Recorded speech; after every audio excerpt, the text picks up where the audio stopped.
the next Prime Minister of the United Kingdom and the champion of the many, not the few, Jeremy Corbyn. That doesn't sound so unrealistic anymore. If the polls are right, he's narrowed the gap with Theresa May. He's definitely had the better campaign. But when I spoke to him, I told him I'd met many people who liked him and his ideas, but didn't see him as a strong leader. Leadership is about listening, is about articulating the desires and hopes of all of our people and putting those into practice. It doesn't always mean you shout and instruct. It means you listen and you try and convince and you try and advise and you lead that way. Theresa May says you haven't got what it takes. What do you think of that? Well, I'm not going to get into this sort of personal name-calling. She puts her point of view, I put my point of view.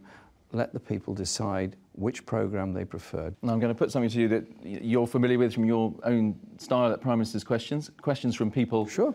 Catherine Lafferty says, are you going to give all your spokespeople calculators because they clearly have a problem with numbers? Maybe you have a problem with numbers as well. That is a basic issue, isn't it, in terms of the competence of a government you're hoping to lead?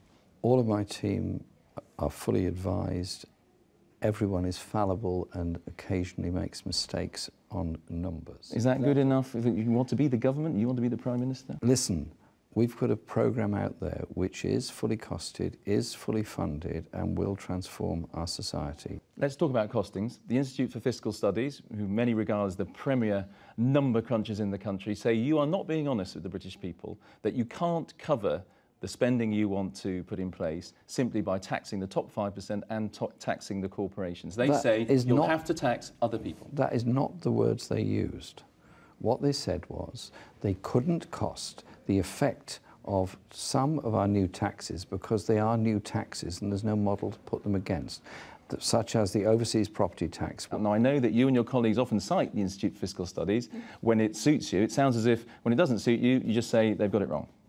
I'm not saying they've got it wrong. What I'm saying is they cannot measure the effects of new taxes that have not yet been introduced. Sue Mackham says, are you going to ensure that houses, I presume she means council houses, will go to British people, British-born people, rather than go to foreigners? She believes that immigrants are getting a better deal on getting council houses at the moment. What do you think of that? People only get council housing on the basis of housing need and in pretty well every local authority on the basis of the length of residence within the borough in which they're living. And so they should be allocated on the basis of housing need and local residence. Someone like Sue clearly feels that maybe there should be something put in place whereby UK-born people have some sort of precedence, but for you, that would be the wrong way to go? Housing needs has to be the basis for it. That's the only fair way of allocating housing. In a week's time, you could be Prime Minister. It would be only human to be contemplating this at this point and to think, that's quite a big deal. There must be moments when you think that. It'll be only human to be excited at the possibilities and, of course, the responsibilities that go with it. Did Theresa May underestimate you?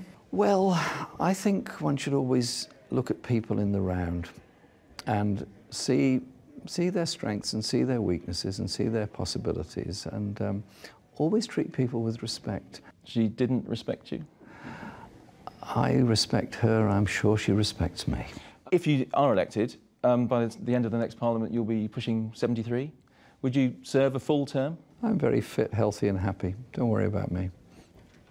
His opponents are more worried about him than they expected to be. Whatever happens in a week, he's already surprised them.